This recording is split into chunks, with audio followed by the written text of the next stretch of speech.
Welcome, everybody, to episode 3 of the Wild Blueberries Roundtable. I am here today with Renz, Andrew, and Alex. We're going to cover the U-18 World Championships from this past week, the recap of the first month of the MLB season, as well as a look into the NBA and NHL playoffs.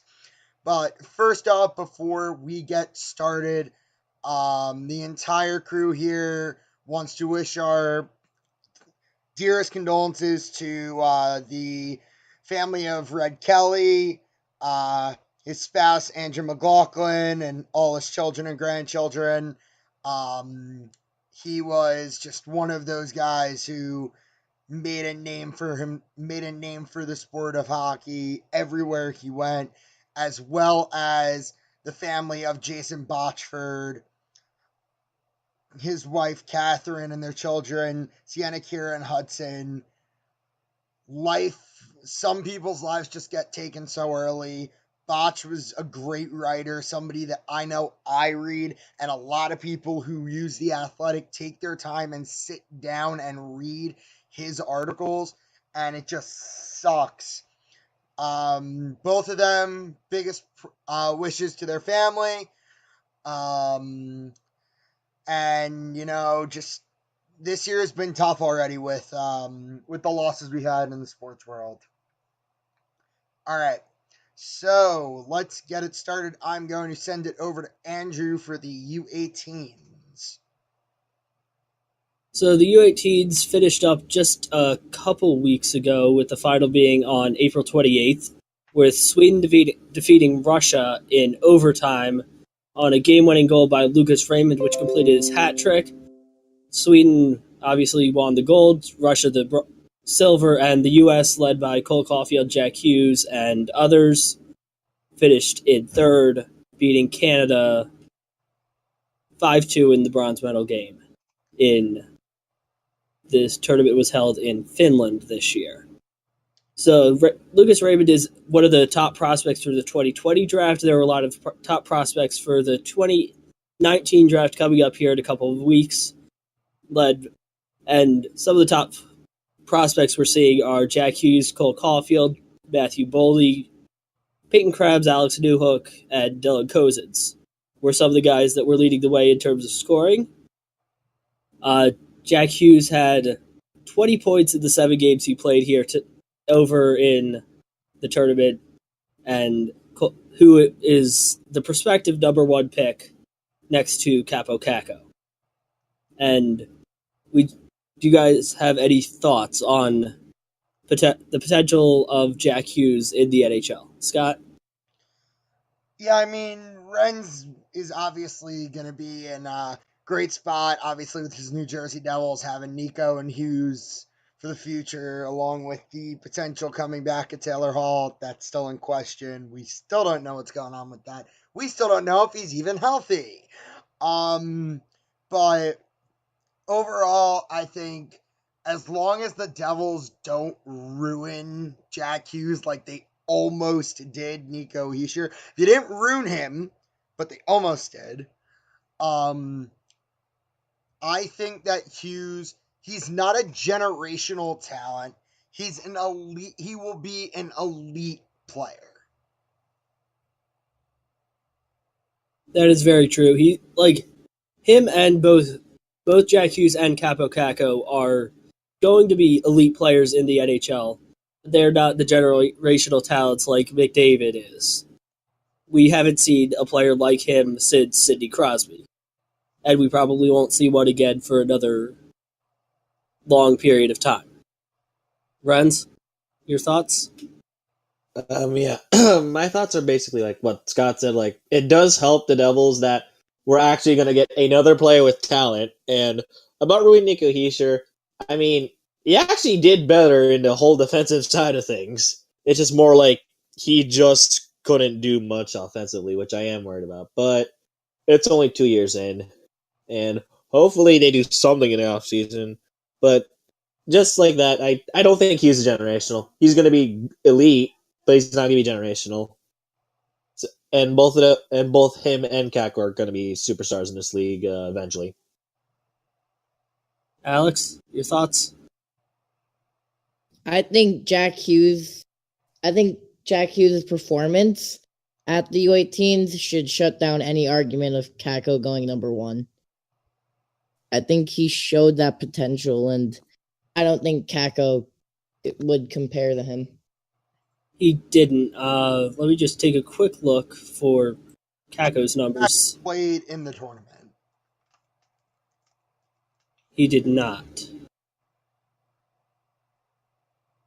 So, Jack Hughes' teammate Cole Caulfield has been rising very quickly up draft boards. Some are saying he could be a top 10 pick, but because of his size, it could be a detriment. Will he be able to live up to the lofty standard that people are comparing him to, and Alex to break it, with potentially a top 10 pick? Scott? Obviously, when the Blackhawks drafted DeBrincat, everybody was like, how is he falling to them? Like, they're so lucky. Yeah, they were lucky. He's one of the best up-and-comers in the NHL, and playing with guys along the lines of Taves, Kane, Strome, all them, like, he's being centered with some really good talent, too. Now, obviously, they didn't expect him to become a 40-goal scorer in the NHL. They expect him to be a good player, hence why the Leafs took Yegor Korshkov over him, that giant who's now playing for the Marlies in the Calder Cup playoffs. But Caulfield, I feel like he's going to play well. It just really depends on the situation, because say he gets drafted by the Edmonton Oilers. Where are you going to play him? Is he going to play for Wisconsin in 2019, or is he going to play for the Edmonton Oilers? If he plays for the Oilers, is he going to be on the line with McDavid? Is he going to be on the line with Nugent Hopkins, Draisaitl, Puljujarvi? Like, they have so many options for him, but at this point, we're just waiting to see who Ken Holland hires as the coach. And at this point, it may end up being Dave Tippett, who's an old school coach. So I don't know. Caulfield, who's such a small player, I don't know if he's going to fit into Tippett's old school game. He wouldn't really fit in there if that's the way they go, and if Edmonton drafts him.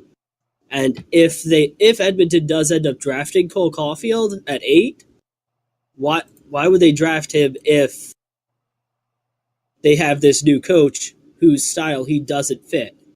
It wouldn't make sense for them to take him there.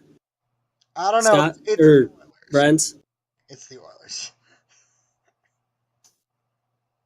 So yeah, I do think that Caulfield could perform to these standards in the NHL, but I think it would have to be something like a Blackhawk situation where he drops to a good team and is with, like, you know, a player like Patrick Kane. Like, I'm not saying he needs a player like Patrick Kane, but like someone that could like help him as a line mate to be like the player that DeBrincat is right now.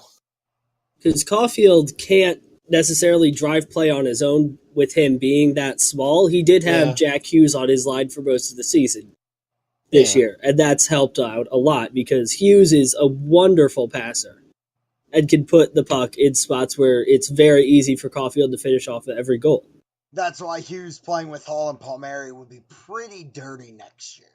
Yeah, it's gonna be rough for the rest of the Metro if they all live up to their potential. I mean, the Rangers have the second pick too, so get ready for Kakko next to Zibanejad and Kreider. Yeah.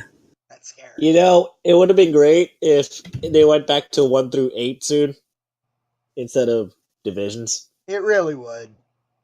It'd be so much better. Renz or Alex? I think Caulfield does need that elite player to play next to him, and in Chicago he would have that. But would Chicago take him at 3? Do you think Chicago's going to take him with the third pick, or do you think they're going to trade down and get more assets? I think if Chicago wants Caulfield that bad, they trade down. They trade down to like the 5th or 6th selection. It's interesting to think he would go that high. I think he's probably somewhere in the 7 to 10 range is where I'd probably have him going at this point. So that would put him somewhere between like Edmonton and Philadelphia in terms of teams to look for to take him.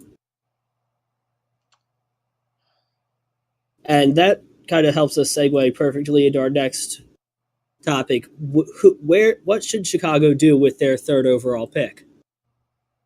Should they go with a guy like Vasily Podkolzin? Should they go with defenseman with Bowen Byram? Or do they go somewhere else with like a Kirby Dach and Alex Turcotte or someone? Do you have any thoughts, Alex? I think the defenseman name I'm blanking on, Bowen Byram. I think Byram would be the best selection for them. I want him to fall down to the wings, but I think he would really help Chicago and give them that defensive anchor they need. Scott? I understand what you're saying, but you're looking at a team that has such a strong defensive, I won't say strong defensive core now, but like in the future, like obviously you're still going to have those defensive leaders in Keith and Zebrook, who I'm not saying they're bad players still, but Keith can still put up points, and Keith's still playing a decent game. But then you got Eric Gustafson, who's slowly become one of the best scorers in the league in the defensive for the defensemen. You've got Adam Bachfist, Henry Okaharju, Nicholas Baudin, who may all be up in the next 2 years. But if I were the Blackhawks, I would focus more on one of those top 6 potential centers. Preferably, if I were the Blackhawks, I would eye in on Dylan Cozens. I just think Cozens fits their game, and especially with their coach coming back, the interim. Why am I blanking on his name right now? Oh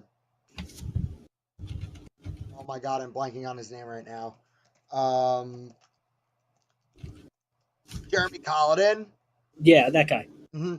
With Colliton still coming in, when he obviously won a championship in Europe and helped promote a team that hadn't been promoted in a while, and then he helped mature a bunch of the guys who he coached with the Blackhawks. Obviously, Sikora, Cobb, like guys like that. They played with Colliton in Rockford, and I think that Cozens would be a very good player there if you end up having a future top 6 of DeBrincat, Strome, Kane, Cozens, Taves, and you need that one other piece. Cozens could be a great addition to that franchise. He would be a really good addition to Chicago. Renz? I actually think they are going to end up going with Podkolzin at 3. Podkolzin is that scorer they need. Yeah, I mean, they don't need another scorer, but they can always use more scorers. I mean, that's how you win. Everyone could always use another scorer. My thinking here is that I'm looking at the Blackhawks depth chart, and there are some guys that would fit better in a bottom 6 role once Podkolzin develops. And that team could somehow get back to relevance if they do that. I think the Blackhawks may be back in the playoffs next year. They're going to be scared. No, it's possible. Yeah. Because, if you add a player like Podkolzin or Zegras or Cozens or any of the players who could play in the NHL next year, you're going with top 6 of Saad, Taves, Kane, DeBrincat, Strome, Perlini, and then having that player on the third line with guys like Artem Anisimov, Drake Kajula, David Kampf, Dominic Cahoon, John Hayden. It's a good team. They have a good team.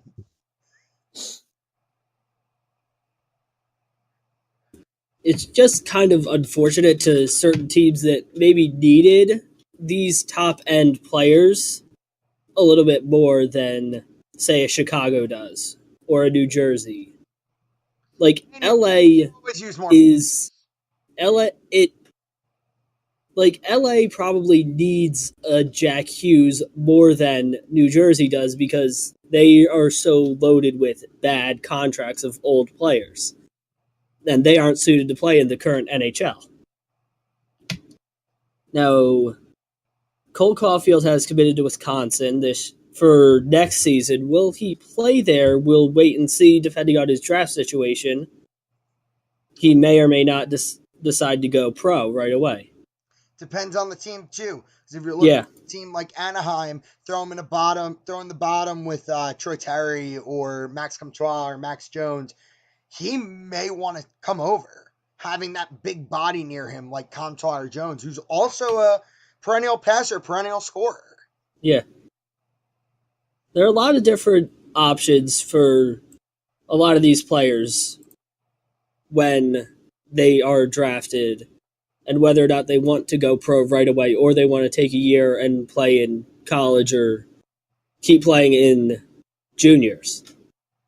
So now I think we're going to send it over to Scott for our MLB recap of April and March. And a little bit of May. But yeah. Right now, the league is being run by a couple teams. I mean, the Twins, Dodgers, Yankees, Rays, Astros, Mariners, Phillies, Cubs, Cardinals, Brewers, and Dodgers are all playing out of their mind. And even I didn't get to D-backs. It's a top-heavy league this year.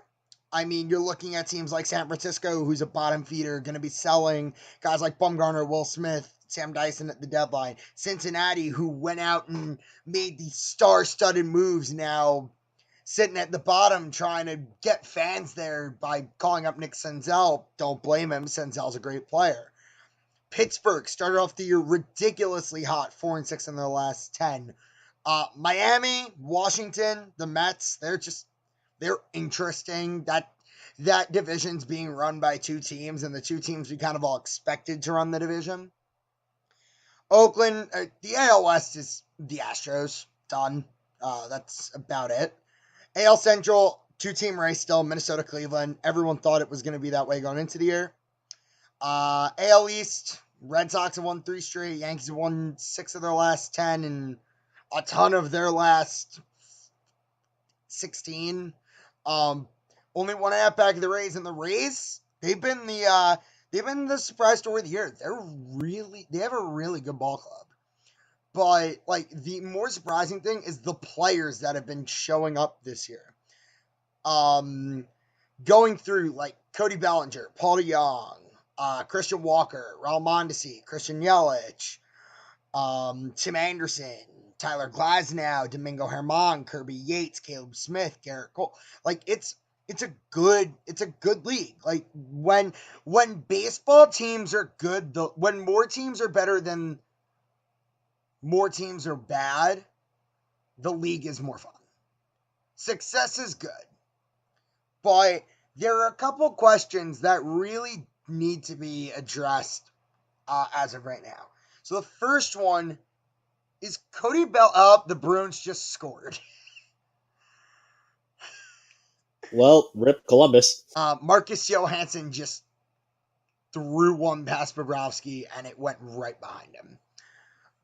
Cody Bellinger is having a star-studded season, still hitting over 400, leading the league in a couple categories, fighting for a triple crown. He's 1 home run behind Yelich. Is Cody Bellinger running away with the National League MVP, or is Yelich still there? Is Yelich still an option for, is he going to still keep it up? Alex, why don't you start it off? I think the MVP, I know it's way too early to be talking about it, but it's Bellinger's to lose. I'm not expecting him to hit 400 for the rest of the year. Nobody is. But, except for Dodgers, of course. Yeah, Dodger fans are delusional. Even that way. So, I think it's Bellinger's to lose, and I think that if Bellinger can keep it going throughout the postseason, then, I think the Dodgers have a really good chance at finally winning a World Series. Yeah, it's been a while, and I mean, they've lost the last 2 thanks to some wonderful Red Sox and Astros opponents that have taken it for the American League the past couple of years after the Cubs broke a curse in 2016. Andrew, what about you?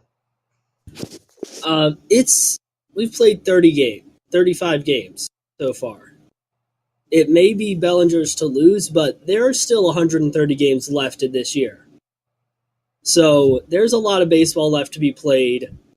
I think Bellinger and Yelich are obviously the top two, but someone could get really hot, like they say a Melky Cabrera or someone that's not Last year.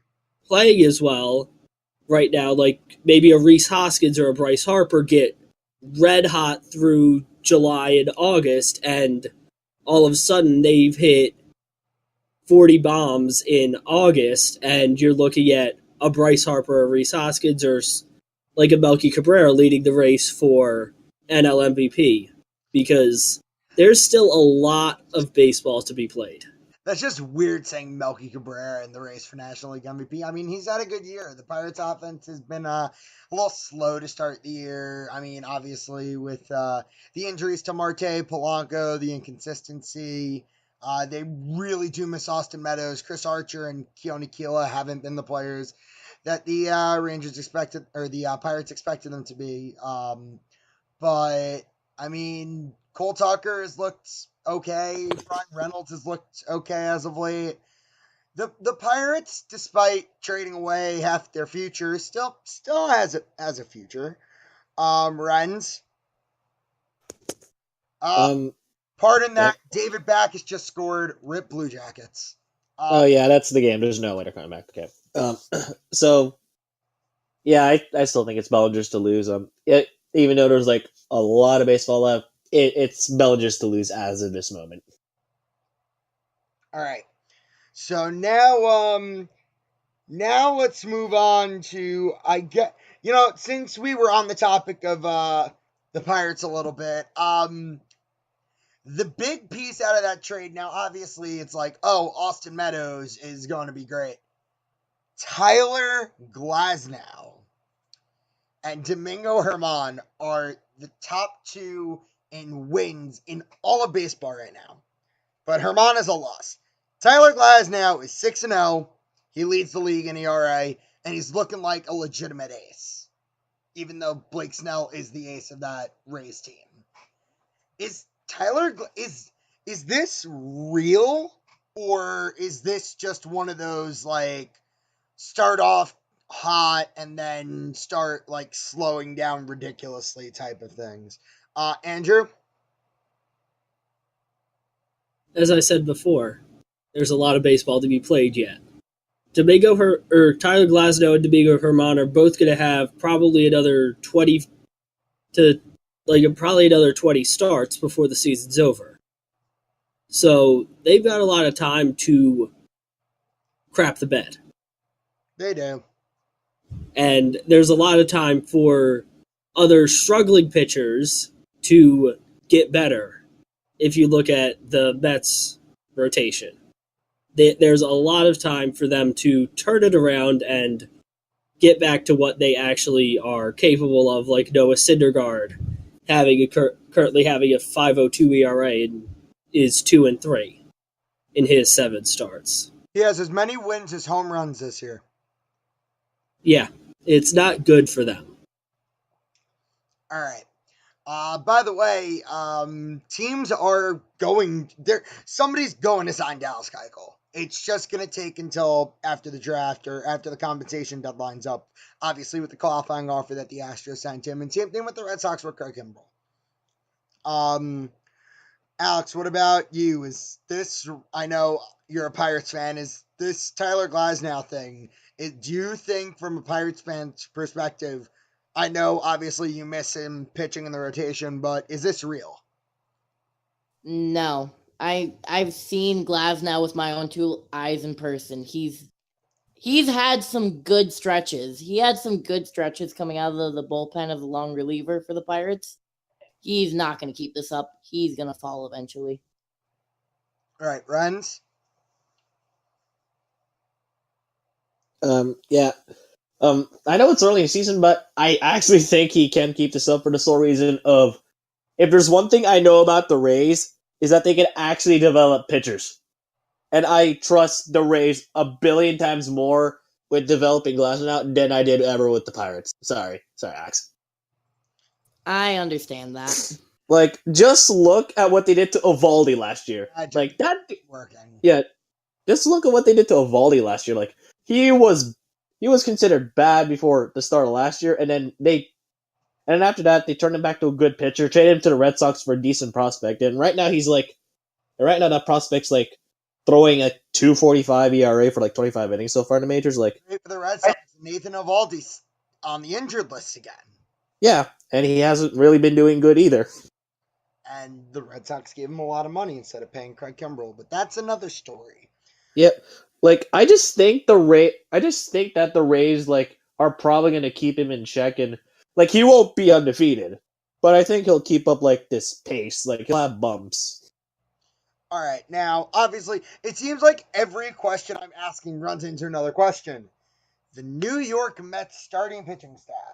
Oh boy. By 35-year-old chemistry teacher Jason Vargas, teaching everybody else on the Mets how to explode. Sorry, Renz. I had to make that joke. That's not the worst one I've heard, so you're fine. Oh yeah, it's bad. I'm pretty sure Jason Vargas has gotten as many death threats as Jake Gardner has. Yeah. I don't like seeing that, but I feel like that's true somehow. All right, and obviously DeGrom, Syndergaard, Matz is missing a start with Knizner, and Wheeler's been pretty good. I mean, actually, funny enough, while I was doing the research, Matz and DeGrom have actually gotten their shit together. It's kind of more like if Wheeler and Syndergaard haven't been like getting their shit together. So Okay. I was gonna ask what's wrong with the Mets pitching staff, but I think we've covered it. It's the start of the year. Obviously, we know Syndergaard has had slow starts before. We know Matz is not the most consistent starter in the world, and we know Jason Vargas is 35 and shouldn't be in the Mets rotation right now. So the last of the four questions before we talk about the overall one, the surprising teams. We all know the issues that Tim Anderson has had with Major League Baseball already this year. From the whole debate of the MLB is doing the whole let the kids play thing, and then he bat flips and the MLB suspends him. He's trying to say, like, oh, you're promoting this and you're spending me, and he's getting support around the league. Tim Anderson has always had this type of swagger, but did he actually deserve the suspension? Renz?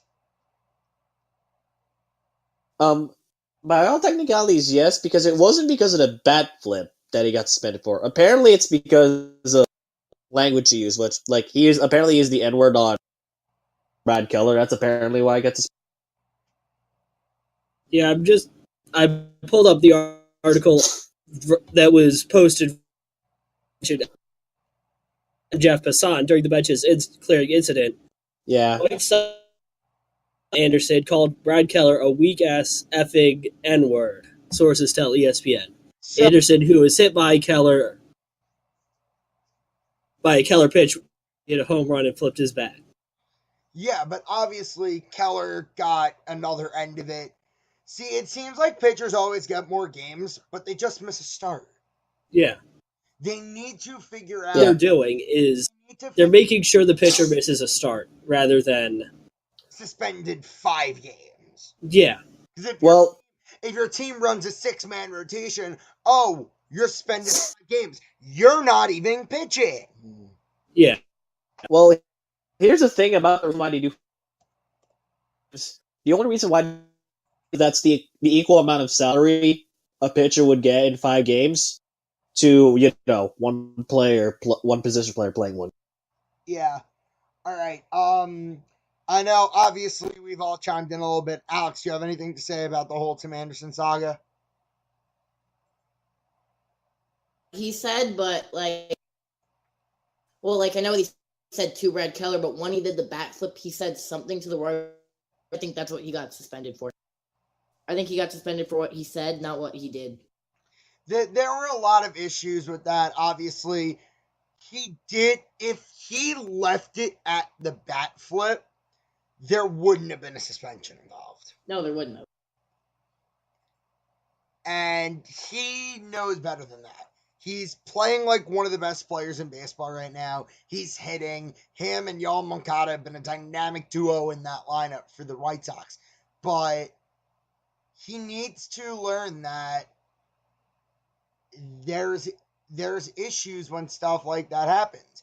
I know as a Yankee fan, CC Sabathia last year called Jesus Sucre something that did not abide by the league standards. He got suspended the first 5 games of the year this year, but the Yankees used it to their advantage. He was hurt, so he served the suspension, was placed on the injured list, and then came back healthy. So teams can maneuver that way with people who end up getting hurt in those situations, but this is something we have to stop in the MLB.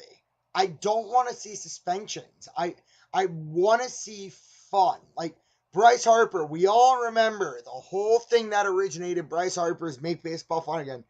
He was sitting there in front of the media and he says, "That's a clown question, bro."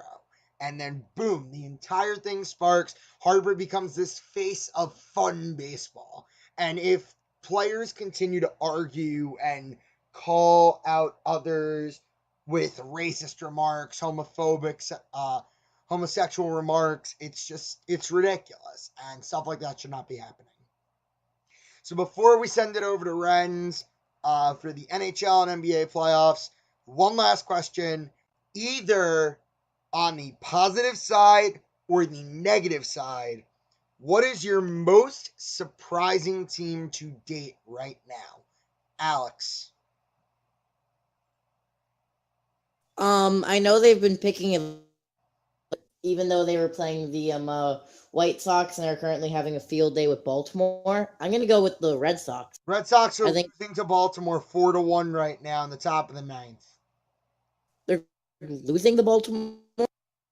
Jonathan VR hit a grand slam in the top of the 2nd. I just saw the score was 4-1 and assumed Boston was winning. It's 4-1 Baltimore. Okay. But yeah, Boston. Boston's bullpen misses Craig Kimbrell. And I always make that joke with a couple friends of mine who are all baseball fans. We always make the joke that the Red Sox are missing a former World Series winner closer that played for them. Very interesting personality.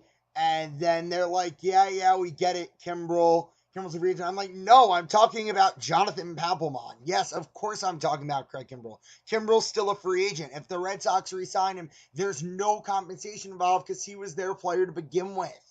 I don't get why they haven't even considered re-signing him with the poor performances of Ryan Brazier, Matt Barnes, Marcus Walden. Like, the entire bullpen has just been quadruple A relievers and Matt Barnes all season. Renz? Plus Boston. Sorry. Wait, Alex, were you done? Oh, plus Boston has an unlimited payroll, so it's not like they can't afford Kimbrell. Fair enough. All right, Renz? Mine might be an obvious one, but the Twins. Yeah. I don't know about you or any of you other guys. I legitimately thought the AL Central was a one-horse race. I thought the Cleveland Indians literally could have gone 81 and 81 and still make the playoffs. They still may. They still may, because if the Do that somehow. And the Indians just keep playing like this, Yeah. chance. Yeah, but like after I saw them a disastrous 2018 for that core, I'm saying like, oh god, is this gonna was 2017 just a fluke? 18 might be the fluke of this. So yeah, that's my surprise team. All right. Before I send it over to Andrew, I might as well chime in. My surprising team this year, it's kind of two because they sort of had the same hopes. this year, and they both have kind of flopped. And that is the Oakland Athletics and the Washington Nationals. One team, the Nationals, they've just been clobbered by the injury bug. Now they're running a lineup without Ryan Zimmerman, Matt Adams, Juan Soto, Anthony Rendon, Trey Turner. They fired Derek Lilliquist, their pitching coach, last week, and everybody was legitimately confused because Steven Strasburg, Max Scherzer, and Patrick Corbin have been nothing but everything for that team. The A's, on the other hand, they're relying on Fernando Rodney with Blake Trenenhart. Fernando Rodney is not the answer at closer. Fernando Rodney should never be the answer for any team anymore, period. But You forgot the fact that Trevor Rosenthal had like an ERA of infinity early in the season. for the first like six, 7 appearances of the year, Trevor Rosenthal had an infinity ERA, and then he got hurt. Pretty much. But like their bullpen is very underwhelming. Like Lou Trevino, he's still gonna be pretty damn good the rest of the year. Joaquin Soria, Fernando Rodney. Now they're just relying on some of the old guys that nobody else wants. Their pitching staff has been okay, but overall, like they're missing Matt Olson right now, who will be back soon. Kendrys Morales is not doing what they traded for him to do, and that's hit. So the A's and Nationals both had hopes for the playoffs this year. They're my disappointing teams. Now, Andrew? My surprising team would be the Yankees. Because they're doing so well, despite all the injuries that they have. Half their team to injury, and they're still a game and a half back of the surprising Tampa Bay Rays. Triple A. It's the Triple A Yankees playing in the major leagues before they're and still beating teams. I might as well chime in here, obviously, as the Yankee fan. I have a different perspective on this. Like, these guys who are coming up for the Yankees, like, obviously, we didn't expect them to play well. Like, Giovanni Urshela, we expected him to have a pretty decent glove at third base. We didn't expect him to be hitting .352 with a .913 OPS. Cameron Maybin came in for a little bit. He's hitting well. He came in as a defense replacement today. He's been pretty good since we got him from the Indians. Tyro Estrada hitting .333 to start his major league career. Hit his first major league home run today. Mike Tauchman's just been all over the place. He's the scapegoat right now. The bullpen's been underwhelming. The rotation's kind of missing Sevy. But overall, this team is not only surprising the league, they're surprising the Yankees. All right. Yeah, they're fan base with how good they actually are. I'm a fan of those teams that always surprise us. Like, I'm an Islander fan. I didn't expect us to make the second round. Speaking of Islanders getting swept by Carolina, let's go Canes. Beat the Bruins, please, in the next round. Let's send it over to Renz for an update on the NBA and NHL playoffs. Okay, so I'm going to do the NBA first, and I'm going to make this short.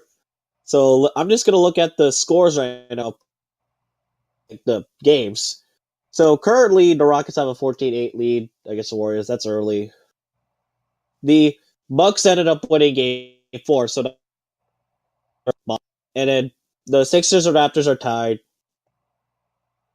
Trailblazers and Nuggets are also tied. So there's two things I do want to touch on. First thing's a little bit more like, did any of you guys see the clip of Jokic breaking the mic?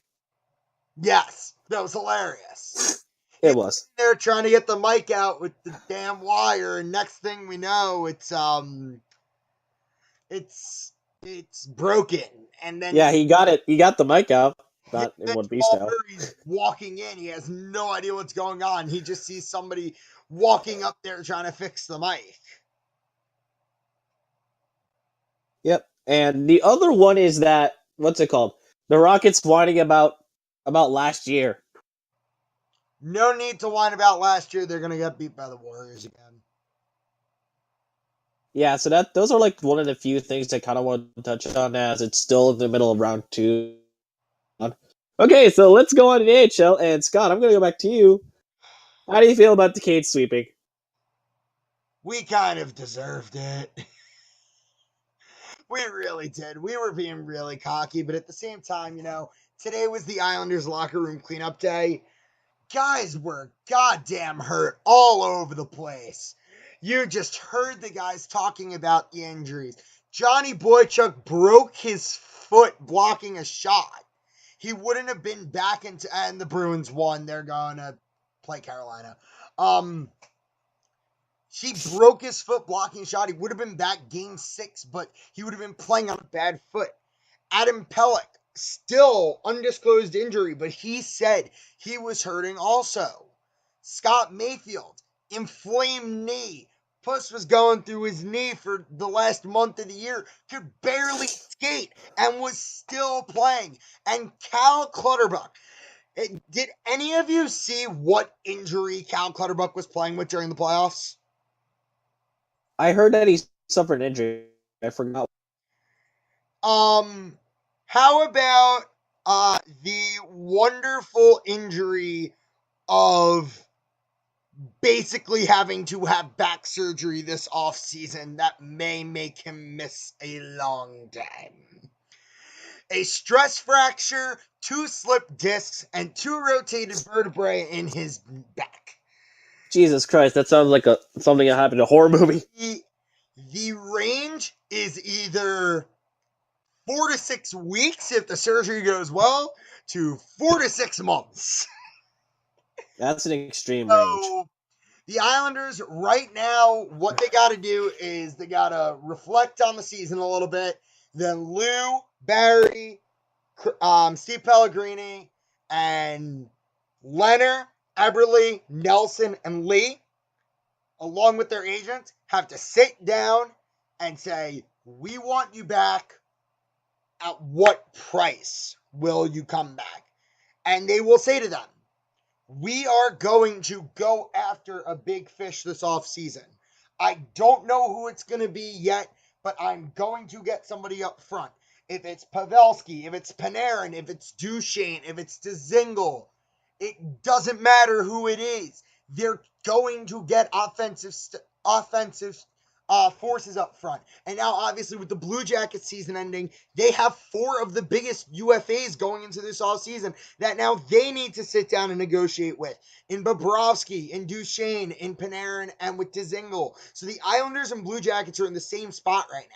They have 4 huge free agents, 3 forwards, and a goalie that were key components in their run to the second round this year. And as an Islander fan, I'm proud. I'm proud to be a fan of that team, and kudos to Dougie Hamilton for patting Nelson on the head in the handshake climb. That was pretty funny. And you know what? I'm rooting for the Canes to go to the Cup final. I just want to see Don Cherry complain. Oh yeah, no, I would love to see that. They're a bunch of jerks in the Cup final. They don't deserve it. They're having fun. You don't need fun in the NHL. Can we have a bunch of jerks versus the Dallas Stars, the 2 most non-hockey markets in the NHL right now? Would John Cherry have a heart attack if that happens? Well, there wouldn't be a team above the Mason-Dixon line in the Cup final. That's true, and that's never happened. So true. It would be glorious. Dude, these 2 towns will probably become hockey cities now. Hopefully. That would help the league. It would help the league. Because their marketability right now is not the greatest. Yeah. They've got their big stars, but their big stars this year didn't go anywhere. Yeah, I mean, that is very true. The whole thing was with Dallas is that, remember back in January, I think it was, their owner came out and called out Sagan and Ben for playing Tyler Sagan, and said that they weren't pulling the effort when Alex Radulov and Miro Heiskanen, along with Bishop and Net, were doing everything. And more. Yep. So that actually very good section to our next question. Who do you think wins Game 7, Dallas or St. Louis? Andrew? Game 7 is what? In St. Louis? St. Louis. St. Louis. St. Louis has been very good, both at home and on the road. They've lost one game on the road, or one game on the road in this postseason so far, and that was Game 4 today. They're 4-2 at home in this postseason. It's going to be a very hard-fought game, but the biggest question is, will Ben Bishop be fully healthy?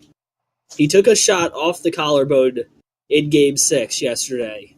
Yeah, that's true. That was a very painful shot. Will he be ready and will set for the Stars in Game 7?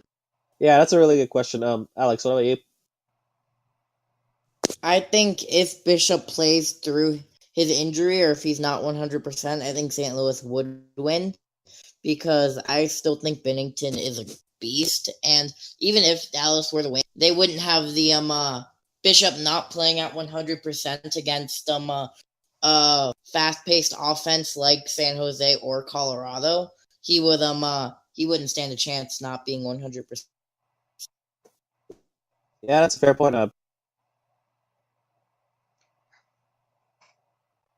I just think that even if Khudobin is in net, like, obviously Khudobin's not the best goalie in this situation, but I mean, neither was Curtis McElhinney, and look what McElhinney did for the Carolina Hurricanes. For all we know, Khudobin can come in and say, hey, look, I'm a good goalie still. That is true. These playoffs have just been dumb so far. In the words of Steve Dangle, it's been voodoo, wizardry, and BS. Okay, so that does lead me to the last question in the NHL. Do you think the Sharks end it tonight, or do you think Colorado forces 7? Scott, we'll start with you. Sharks are ending it tonight. Okay. I think Pavelski's playing, but I think Sharks have the advantage right now because the Avalanche, they're still just a one-line team. Yeah, that's why I wasn't really that's why I was thinking of, like, if you knock out that first line, what could Colorado possibly do against you? Yeah, that's my thoughts too. Passing pucks to JT Compher and Alex Kerfoot, and that's about it. I don't have faith in anything behind that top line, really, for Colorado. So I think San Jose does end it tonight because their depth is just much better than Colorado's. It's not really even close. Okay, Alex, I think you're the last one that hasn't given an opinion. What about you? I think Colorado might force a Game 6 because they're on home ice, but I think if it goes to a 7, San Jose would have them. Okay. I just, except for Nathan McKinnon and that great first line, I just think that San Jose is just. Yeah, that's what I'm thinking. Like, I think San Jose ends it in Colorado tonight and moves on to the Eastern Conference Final. And somehow my bracket somehow still alive, bad and bruised. Okay, so Scott, let's move on to the Islanders won the cup. Of course, I did. Hey, the Islanders in Dallas, though, I still have a shot. Again, like we normally wrap it up, final thoughts, last thoughts, wrap around. I think Andrew has a thought on something that we don't normally talk about on the show until final thoughts. Give us your thoughts on Prem and UCL. Well, today was a heartbreaker for Liverpool fans. Vincent Kompany, with the outside of his right foot, struck a ball so perfectly into the top corner of the net in the 70th minute today. Still don't know what happened. To give Man City a 1-0 win over a very game Leicester side that will pretty much secure the title for City for yet another year. Unless they play Brighton on Sunday. They Brighton for Liverpool to have a chance to win the Prem. Liverpool needs to beat Wolves. That's going to be hard. Wolves sitting 7th. They are not in the best of form, but Liverpool 5. Wolves have won their last 3. So it's not looking very good for Liverpool in either the Prem or in the UCL, where they lost 3-0 to Barcelona last. Lionel Messi put on a show and scored 2 goals late to give Barcelona nothing home win in the first leg of their semi-final tie. They play tomorrow afternoon in Liverpool at Anfield. Liverpool needs a 4-0 win. That's not very likely. No. Liverpool is most likely eliminated from the Champions League and will not win the Premier League for yet another year.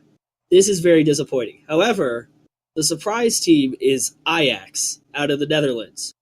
Behind a Van der Beek goal, they get to go home on a 1-0 lead.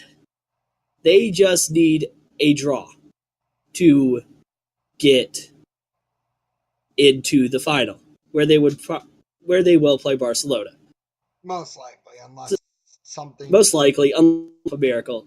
So, unfortunately for me as a Liverpool fan, I was very disappointed with the results of today and last week. Those are my thoughts. All right. I'm going to go next, and I was originally going to go into something that Andrew and I were looking at earlier today, which are some NHL draft players, and we found some guys with dual citizenship, like Jordan Spence. He's a defenseman from the Moncton Wildcats, born in Sydney, Australia, but has Canadian-Japanese dual citizenship. And Marcus Calakieli, a Finnish-Brazilian dual citizenship, but he was born in Finland. Instead, and I don't want to get political, I'm going to talk about the issue right now that's going on with the Boston Red Sox and the White House visit. I have my opinions. They differ from other people. I mean, everybody has their own opinions. But Alex Cora, the first Puerto Rican manager to win a World Series championship, will not be visiting the White House.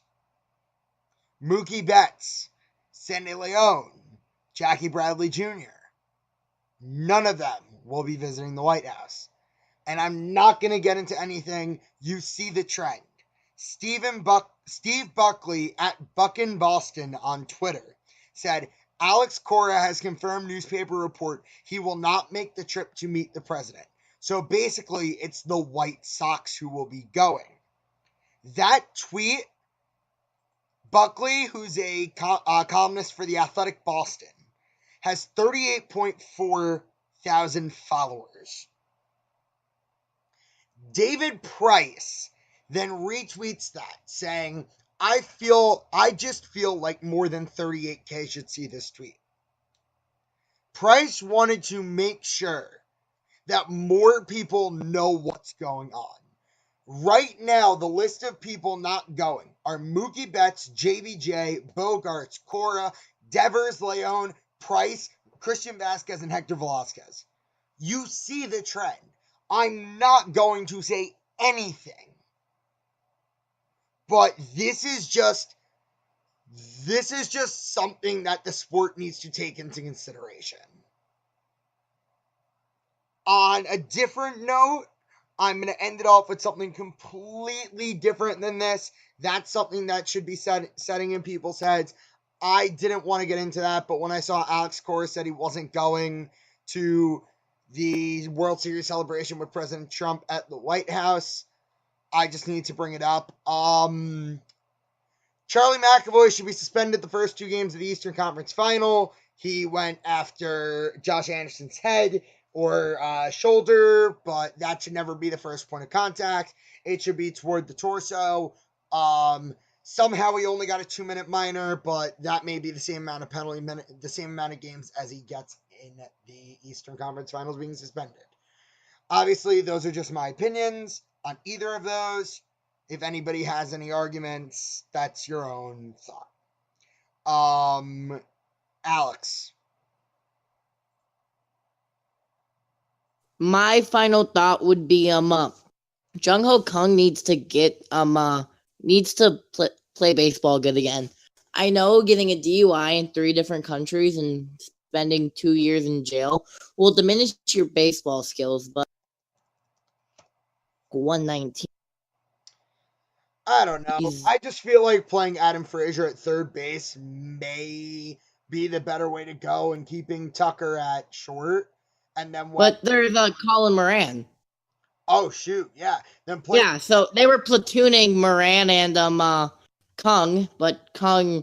So they were putting Kang against lefties, and maybe that's the problem. But you got to keep Moran in against righties. Moran's been great for you guys this year. He has. He's he's really good. And Avalanche fans are going nuts as they come out on the ice and get ready to. I'm so shocked. All right, is that your thought, Alex? Yeah, I agree with you. Frazier, it should be Frazier and Moran platooning at third base. And also they DFA shot.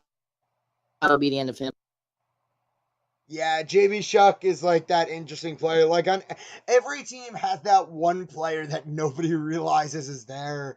Like Yankees with Cameron Maybin. Like other teams, fans still don't know that Cameron Maybin's a Yankee. The Mets have JD Davis. Nobody knows he's there. Justin Wilson. Nobody knows he's there. Well, to be fair with JD Davis, he's actually been one of our better hitters. True. The Phillies have Sean Rodriguez and Phil Gosselin platooning at second base and shortstop. That's no problem. I mean, it's just... They've actually been useful since with the injuries to Cesar Hernandez and Scott King. Yes, I'm saying that. And Cesar Hernandez hasn't been, which is disappointing. I'm ready for the Scott Kingery era. Hernandez needs to go. That's about it. All right. Runs. Final thoughts? Oh, mine. My final thought is kind of a little bit more lighthearted. And I've said this before. It's about Joey. And it's about the fact that somehow one method he a lot of home runs like everyone. And the fact that he's not hitting under the Mendoza line, he's actually hitting 270. Like I just found out weird. Joey Gallo, for some reason, has been hitting for contact and power this year, which is something that we've never seen out of him before. To be fair, if he does that, he might be a scary hitter very soon. Yeah. Talking about guys who were hitting a lot of home runs and hitting under the Mendoza line, former Mets right fielder Jay Bruce is the everyday first baseman for the Seattle Mariners now, hitting under the Mendoza line and leading the American League in home runs. And that is where we will leave it off for today's episode. If you have any thoughts, leave them in the comments. I mean, there were some controversial topics spoken about today. 3rd overall pick. If certain players in baseball can keep up their stats. The NHL being the NHL, and some issues brought up within final thoughts. Either way, we will see you guys next time. We don't, obviously our schedule got messed up. We were supposed to do Monday, Thursday, but there were a couple conflictions last Thursday. So we will hopefully be back with you guys at another point this week. If not, we will speak to you guys again next Monday. All right. See you.